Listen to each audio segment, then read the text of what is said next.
Je voudrais vous présenter mon ouvrage intitulé Physique de l'esprit des lois, publié chez Cepadues, qui est un ouvrage de physique non orthodoxe qui présente un certain nombre de contradictions du système de la physique tel qu'elle est enseignée aujourd'hui en ce début de XXIe siècle. Le livre comporte 4 parties, s'adresse en moyenne à des Bac+2, et je vais commencer tout de suite par la première partie qui pointe un certain nombre de contradictions de niveau terminal, donc essentiellement au travers de 2 problèmes qui, lorsqu'on les résout avec la physique telle qu'elle est enseignée aujourd'hui, y compris au niveau de l'université, des classes préparatoires et même des grandes écoles, eh bien, amènent à une contradiction où on trouve davantage d'énergie dans le système que ce qu'il y en avait à l'origine.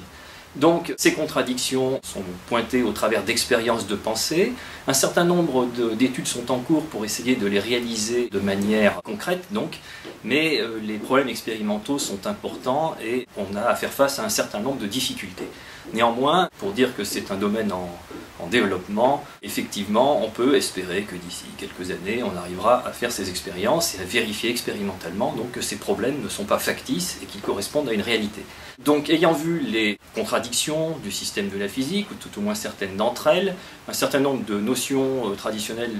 enseignées en physique, notamment le champ gravitationnel, le champ électromagnétique, sont mises en cause. Et s'ensuit la deuxième partie d'un bon niveau Bac+2 qui essaie de lever un certain nombre de contradictions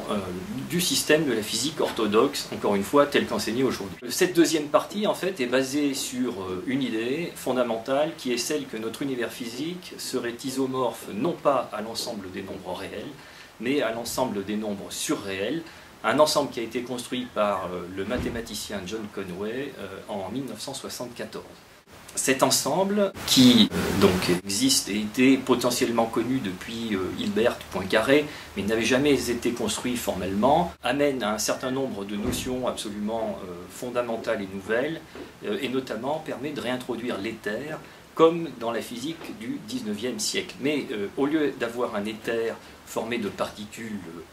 je dirais normales, comme la physique les conçoit aujourd'hui, ces particules ont des grandeurs physiques qui sont infinitésimales au sens des nombres surréels, cette infinitésimale étant en gros l'inverse de l'ordinal transfinique Cantor, du premier ordinal transfinique Cantor. On en déduit donc un certain nombre de choses qui sont relativement importantes, et notamment on trouve une causalité à beaucoup de phénomènes aujourd'hui qui sont présentés comme des réalités physiques, mais sans fondement, ou tout au moins avec des fondements qui sont particulièrement discutables. Je pense notamment à la gravitation, dont on trouve une cause qui n'est pas le graviton, mais un système beaucoup plus complexe. La constitution des particules fondamentales que sont le proton et l'électron. Dans ce modèle-là, le neutron n'est pas une particule, c'est une sorte de bulle d'éther qui a des caractéristiques qui sont variables, qui n'est pas stable. Bref, une véritable révolution de la physique avec une causalité et un fondement du monde absolument différent. Troisième partie, des communications plus rapides que la lumière. Donc,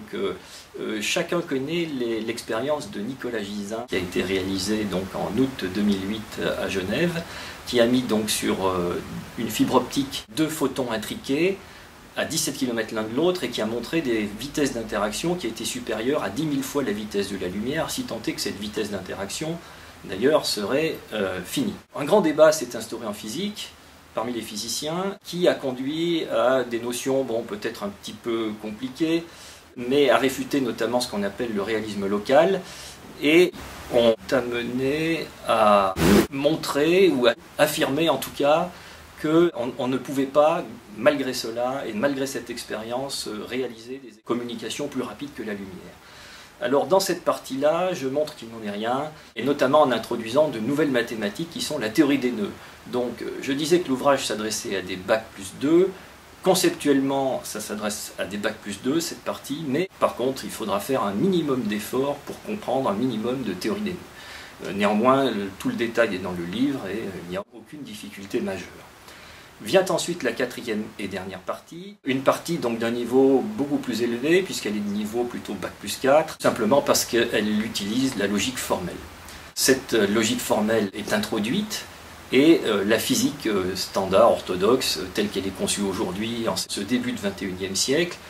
donc avec ces 2 piliers que sont la relativité et la physique quantique, est regardée au travers du filtre de la logique formelle, et une contradiction fondamentale est démontrée et montre que ces deux théories sont incompatibles. Et donc, tend à prouver aussi que ceux qui cherchent actuellement à trouver une sorte de pont entre la physique quantique et la relativité sont probablement dans une impasse. Donc voilà, j'ai terminé la description extrêmement rapide du livre. Je reste à la disposition de tous les lecteurs pour répondre à des questions et souhaiterais insister sur le fait que ce qui est proposé dans cet ouvrage est une forme de révolution en physique et un nouveau départ, je l'espère, pour la discipline.